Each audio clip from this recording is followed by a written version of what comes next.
السلام علیکم، آپ بھی کر سکتے ہیں۔ یہ ڈمر ہے اور آج کل اس کی ضرورت پڑنے والی ہے کہ جب موسم ٹھنڈا ہو جاتا ہے تو پھر پنکھا سلو چلانے کی ضرورت ہوتی ہے۔ اگر یہ خراب ہو تو پھر یہ تو پنکھا تیز ہی چلے گا، تو اس لیے اس کو چینج کرنے کی بہت اشد ضرورت ہوتی ہے۔ تو بہت ایزی ٹیکنیک ہے، آئیے اس کو چینج کرنے کا طریقہ سیکھتے ہیں۔ سب سے پہلے آپ نے اس کو آرام سے وہاں سے کھلوا لینا ہے۔ کھولنے کا کیا ایشو ہے، اس کے اندر ایک لاک لگا ہوتا ہے۔ لاک کو آپ پیچکس سے ہلکا سا لیفٹ یا رائٹ کی طرف جو ہے نا اس کو ہینگ کریں گے تو یہ اتر جاتا ہے۔ یہ 150 روپے کا آتا ہے، اچھے والا آپ لے لیں تاکہ 2-3 سیزن تو چلا ہی لے۔ یہ 1-2 سیزن کے بعد خراب ہو جاتا ہے۔ اچھا، اس کو لگانے، اس کے اوپر کوئی نٹ کوئی پیچ کچھ نہیں لگا ہوتا، یہ اس کے اندر لاک ہوتا ہے اور یہ اس کو آپ دبائیں گے تو پریس ہو کے یہ اندر کڑک کی آواز آ جائے گی اور یہ لاک ہو جائے گا۔ اچھا، اس کی 2 تاریں ہوتی ہیں۔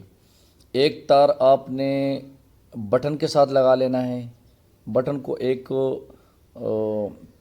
جو فیز آ رہا ہو، بٹن کو 2 تاریں آ رہی ہوتی ہے، ایک فیز اور ایک ادھر سے پھر آؤٹ ہوتی ہے، تو آؤٹ والا آپ نے ڈمر کا لگا دینا ہے۔ ٹھیک ہے، یہ جیسے میں نے اس کا لگا دیے۔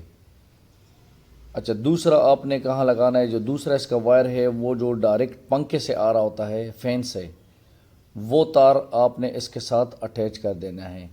یہ سمجھ لے کہ درمیان میں اگر ایک پنکھا ہے اس کی 2 تاریں ہیں تو 2 تاروں کے درمیان میں ایک تار آپ نے بریک کر لینا ہے۔ بریک کے درمیان ایک سرے کے ساتھ ایک تار، دوسرے سرے کے ساتھ دوسرا تار، یہ آپ نے لگا لینا ہے اور یہ پنکھا آپ کا اسی سے پھر سلو ہوگا۔ سمجھ لے یہ درمیان میں ایک بریکر ہے، بریکر کا کام کرتا ہے۔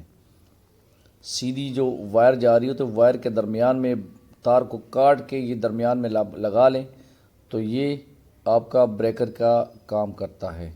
تو یہ آپ خراب ہو گیا، اس کو ہم نے پھینک دیا ہے اور یہ دیکھو ماشاءاللہ بھی اس کو دوبارہ، یہ دیکھیں سلو پہ بھی چل رہا ہے۔